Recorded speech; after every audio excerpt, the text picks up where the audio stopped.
Okay, திரு தமிழ்மணி, இப்போ திமுக அரசு மீது எடப்பாடி பழனிசாமி அவர்கள் அண்மையில நிறைய குற்றச்சாட்டுகளை முன்வைக்கிறாரு.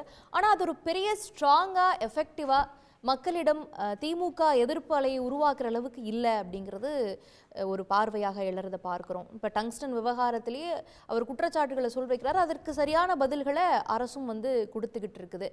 அதே மாதிரி மக்களிடம் அதிக செல்வாக்கு இந்த அரசுக்கு இருப்பதனால தான் இப்போ எடப்பாடி பழனிசாமி அவர்கள் இது மாதிரி சொல்லிட்டு இருக்கிறாரு. ஆனால் ஒன்றிய அரசு எத்தனையோ திட்டங்களில் நிதியை ஒழுங்காக கொடுக்கல, எத்தனையோ கடிதங்களை தமிழ்நாடு அரசு ஒன்றிய அரசுக்கு அனுப்பி இருக்கிறது. அப்பெல்லாம் ஒரு மாநில உரிமை சார்ந்து என்ன குரலை எடப்பாடி பழனிசாமி அவர்கள் வச்சாரு. இப்போ திமுக எதிர்ப்பு மட்டும்தான் முனைப்பில் இருக்கிறாரு, பாஜகவை இன்னும் கூட அவர் தொடவே இல்லையே அப்படிங்கிற ஒரு சந்தேகத்தை எழுப்புறாங்க. சரி, இந்த தலைப்பு இன்னைக்கு விஷயங்கிறது 3 தான். டங்ஸ்டன் 1, அணையை திறந்தது 2, கீச்சு குரல் கூட எழுப்பலை. இல்ல, அதுக்குள்ளே இது எல்லாமே அடங்குது. அப்படி நீங்க நினைக்கிறீங்க, நான் நினைக்கல. சரி, ஓகே, ப்ளீஸ். இல்ல, நம்முடைய எல்லைகளை புரிஞ்சுக்கணும் நாம. சரி, ஓகே, சொல்லுங்க. நீங்க எதிர்பார்க்கறதுல நான் பேச முடியாது, நீங்க பேசுங்க. அல்ல, அது ரொம்ப முக்கியமான விஷயமா. கீச்சு குரல் கூட அவர் தகுதி ரெடி இல்லைங்கிறார். ஒரு போன மாசம் வரைக்கும் முதலமைச்சர் என்ன சொன்னாரு, என்னங்க இப்படி எடப்பாடி சொல்றாரு, போங்க, அவருக்கு வேற வேலை கிடையாது, தினம் ஒரு பேப்பர்ல வரணும், அதுக்காக ஏதாவது சொல்லுவார், அதுக்கெல்லாம் நான் பதில் சொல்ல முடியுமா?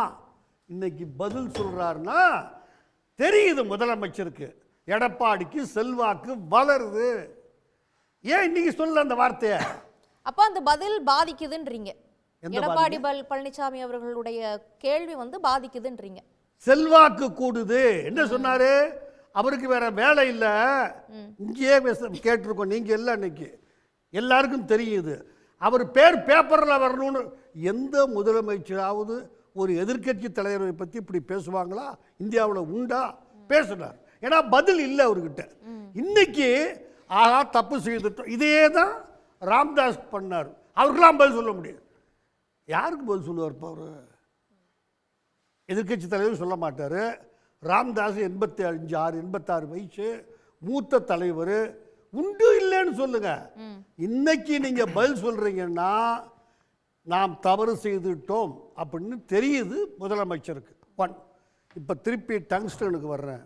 டங்ஸ்டன் எல்லாரும் விஷயம் என்னான்னு தெரியாம பேசுறாங்க.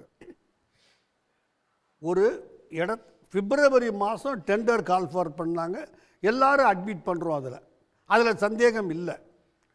மேடம், டெண்டர் பிப்ரவரியில் விடணும்னு சொன்னால் போன நவம்பர்லையே அந்த ஊர் பேர் என்ன, எத்தனை சர்வே நம்பரு, ஒவ்வொரு சர்வே நம்பருக்கும் எக்ஸ்டெண்ட் எவ்வளவு, டோட்டல் எக்ஸ்டெண்டுங்கிறத மத்திய அரசு வேற வழியே கிடையாது, மாநில அரசுக்கு எழுதி போன நவம்பர் அதை மாநில அரசு மாவட்ட கலெக்டர்கிட்ட வாங்கி கொடுத்த பிறகுதான் டெண்டர் போட முடியும். இது முனிசிபாலிட்டி விஷயம் தெரிஞ்சவருக்காம பாருங்க, அந்த அரசியல்வாதி கூட தெரியும். சர்வே நம்பர் இல்லாம எக்ஸ்டெண்ட் இல்லாம யாராவது சொல்லட்டும், சர்வே நம்பர் தேவையில்லை, வில்லேஜ் பேர் தேவையில்லை, எக்ஸ்டெண்ட் தேவையில்லை. அதுக்கும் பிறகு ஏலம் வர்றதுக்கு முதல்ல பார்ப்பாங்க எத்தனை அடி உள்ளே போகணும். மேடம் 10 அடின்னா அதுக்கு கூலி வேறு, 300 அடி கீழே போகணுன்னா கூலி வேறு.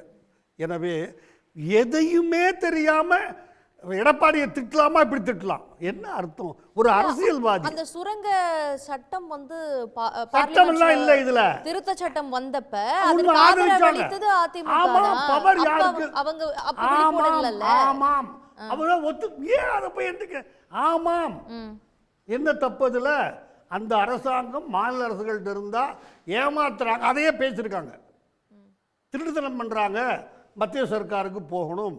அது நீங்க எந்த கேஸ் போட்டிருக்கலாமே, மத்திய சர்க்கார்ட்ட எடுத்துக்கிட்டு தப்பு நினைச்சிருந்தீங்கன்னா ஒரு கேஸை போட்டிருக்கிறது. திமுக அரசு எத்தனை கேஸ் போட்டிருக்கு, ஏன் போடல? நீங்க அண்ணா திமுக ஆதரிச்சது எதை? பவரை. அதுல ஏதாவது இங்க நம்ம இந்த ஊர்ல பண்ணணும் போட்டாங்களா? சார், பவர் ஆதரிக்கிறாங்க அப்படின்னா இப்போ ஒரு மாநிலத்தில் டெல்டா பகுதியாக இருக்கும், அந்த அந்த இடத்தையும் ஒன்றிய அரசு கன்சிடரேஷன் இல்லாம எடுக்குது. இப்போ இது வந்து ஒரு தொல்லியல் சார்ந்த இடம், அதையும் ஒன்றிய அரசு எடுக்குது அப்படின்னா அந்த பவர் நம்ம எப்படி அப்ப என்ன பண்ண? தொல்லியல் சார்ந்த இதுன்னா ஏன்ஷியன்ட்னு அர்த்தம், ரொம்ப பழமையானது. நீங்க ரொம்ப பழமையானதுன்னு கண்டுபிடிக்கிறதுக்கு அவங்க பிப்ரவரியில கால் ஃபார் பண்ணாங்கல்ல, அது அப்ப உங்களுக்கு தொன்மையானது இல்லையா? அது அப்ப நேத்து வந்தது. தொடர்ந்து கடிதங்களை எழுதிட்டே இருந்தோம், அலுவல் ரீதியான தொடர்புகள் எதிர்ப்புகள் இருந்தது. இன்னைக்கு எங்க மக்கள் போற தயவு செஞ்சு ஒன்னே ஒண்ணு காமிங்க மேடம். இந்த அரசாங்கம் என்ன கருத்தை கொடுக்குறாரு கிடையாது. அன்னைக்கே சொல்லிருச்சு இந்த தீர்மானத்தை அன்னைக்கு போட்டிருக்கலாம் அசம்பிளியில். அது தொன்மை வாய்ந்தது, ஆயிரக்கணக்கான ஆண்டு எல்லாம் இருக்கலாம், நான் மறுக்க விரும்பல, எனக்கு தெரியாது. என்னைக்கு நீ இந்த மாநில அரசு தான் இந்த சர்வே நம்பரு, இந்த வில்லேஜ், மேடம் வில்லேஜ் பேர் வேறையா இருக்கும் பல இடங்கள்ல. பாண்டி பசாருக்கு நான் ஓலா போட்டேன்னா பார்த்தசாரதிபுரம்னு வரும். என்னடா அத வந்து மாநில அரசு கிட்ட கேட்டு கன்ஃபர்மேஷன் பண்ணிட்டு தான் பண்ணுவாங்கன்றீங்க? 100% நான் பொறுப்படுத்துகிறேன். என்ன நடுரோட்ல ஒதுக்கி வச்சு பனிஷ் பண்ணுங்க. இல்லைன்னா இந்த அரசாங்கம் நான் எஸ் இல்ல வாயில உளறிட்டு போறது எனக்கு எப்போதுமே பிடிக்கிறது இல்லை. முதலமைச்சர் வந்து ஒரு உறுதியா சொல்றாருல்ல, சட்டப்பேரவையில சொல்றாரு, இந்த டங்ஸ்டன் சுரங்கம் என்ன மீறி வந்துச்சுன்னா நான் முதலமைச்சராவே இருக்க மாட்டேன்னு சொல்றாருல்ல. அப்ப அந்த சர்வே நம்பர் கொடுத்தது, எக்ஸ்டெண்ட் கொடுத்தது, வில்லேஜ் பேர் கொடுத்தது, தயவு செய்து அரையனா படிச்ச விஓவா இருந்தா அவனை கேளுங்க. ஒரு விஓவா இருக்கான்ல அவனை கூப்பிட்டு கேளுங்க மேடம், அவன் சொல்லுவான் ஆமா அப்படின்ட்டு. இல்லாம ஏலத்துக்கு போக முடியாது. அது இருந்தா தான் இதுல இருக்கிற டெக்னிகாலிட்டிஸ் எல்லாம், அதாவது டெக்னிகாலிட்டிஸ் இல்ல மேடம், சாரி காமன் சென்ஸ். ஒரு இடத்தை ஏல விடணும்னா எத்தனை சர்வே நம்பர், எக்ஸ்டெண்ட் எவ்வளவு, ஒவ்வொரு எவ்வளவு அடி கீழே நோண்டணும், இதெல்லாம் கண்டுபிடிச்சா தான் இது மாநில. இது ஒரு விவகாரம். இந்த விவகாரத்துல வந்து மாநில அரசு சில விஷயங்களை சரியா பார்க்கல அப்படின்னு நீங்க ஒரு குற்றச்சாட்டை வைக்கிறீங்க. அதுதான் எடப்பாடி பழனிசாமி அவர்கள் சொல்றாருன்னு சொல்றீங்க. நம்ம அரசியல் ரீதியான அந்த பார்வைக்கு வருவோம். திரு மு.க. ஸ்டாலின் அவர்கள் சொல்லும் பொழுது ஒன்றிய அரசை இந்த திட்டத்துக்குன்ட்டு இல்லை, இதுவரைக்கும் மாநிலத்திற்கு நிதி ஒதுக்கீட்டுல நிறைய அநீதிகள் இழைக்கப்பட்டிருக்குன்னு இன்னைக்கு சொன்னார் அவரு. இன்னைக்கு ஸ்பீச்ல இருக்கு மேடம், ப்ளீஸ் மன்னிச்சுக்கங்க. பொதுவான அரசியல் பார்வை 18 ஆண்டுகளுக்கு முன்னால் நடந்தது கேட்காதீங்க. அப்ப உங்களுக்கு மன்னிச்சுக்கங்க. போன மாசம் நடந்த வேண்டாம் மலை வெள்ளத்துக்கு என்ன வந்துச்சு அத பேசுவோம் நான் தயார். ஏன்னா அவர் சொல்லிருக்காரு அணையை திறந்து விட்டது, அவர் ஸ்பீச்ல இருக்குது, பேசுவோம். நீங்களும் போட்டிருக்கீங்க. என்ன சுத்தமான பொய். எது பொய்? இந்த 5 தடவை வான் பண்ணுங்கிறது 100க்கு 100 சுத்தமான பொய். நான் இப்ப எப்படின்னு உங்களுக்கு உங்க மனசாட்சிக்கு புரியுற மாதிரி நான் மனசாட்சியை வச்சு சொல்ல முடியாது. ஒரு அரசு வந்து அறிவிப்பை வெளியிட்டு இருக்குதுன்னா அதற்கு வந்து அரசு ரீதியான கிடையவே இல்லை, இல்லவே இல்லை மேடம். அவங்கள டைம் சொல்லுங்க எத்தனை மணிக்கு. இது ஆர்டிஐல நாளைக்கு யார் வேணா கேட்டுடலாம். இங்க பாருங்க 30-40 டைம் கூட சொன்னாரு மேடம். கொஞ்சம் நான் சொல்றத முடிச்சிட்டு மேடம், பேசிட்டே இருந்தா ஏன் டயத்தை வேஸ்ட் பண்றீங்க ப்ளீஸ். 30-40 வில்லேஜ் மேடம் இது பாதிக்கப்பட்டது. ஒரு வில்லேஜ் அல்ல, ஒரு அணையத்தர் அப்படித்தான் வரும், தவறல்ல.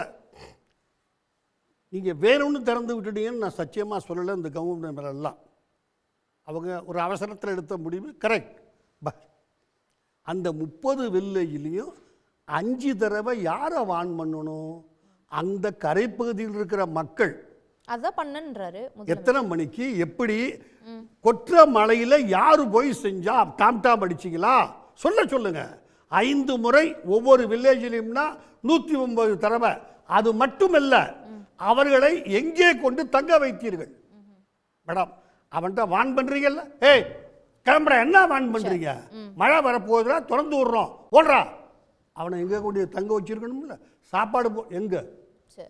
அங்கிருந்து அந்த 30,000 மக்களை எங்க கொண்டு தங்க வச்சிங்க? எத்தனை மணிக்கு?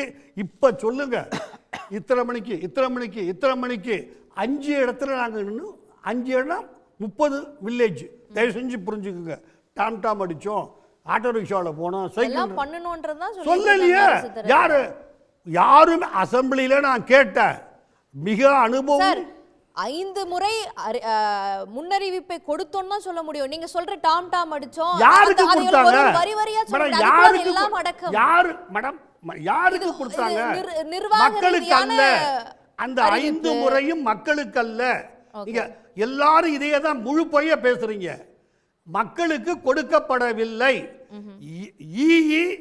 சிஇக்கு சொன்னார், அவர் தாசில்தாருக்கு சொன்னார், கரெக்ட். அந்த மக்கள் எப்பா ஒடியாங்கடா இப்ப சொல்லுங்க.